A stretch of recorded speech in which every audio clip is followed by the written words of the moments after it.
శృతిని. ఇవాళ simple mango ice cream మళ్ళీ సెకండ్ పార్ట్ చూద్దాం.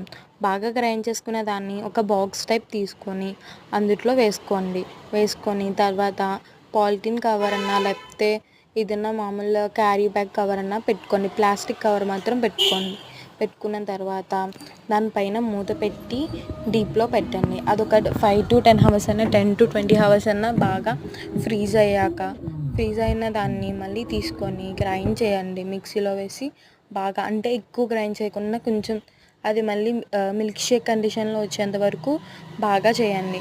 చేసిన తర్వాత అది మళ్ళీ దాంట్లోనే వేసి ఇందాక మనం ఫస్ట్ తీసుకున్న బౌల్లోనే వేసి మళ్ళీ పాలిథిన్ కవర్ చేసి మళ్ళీ డీప్లో పెట్టండి.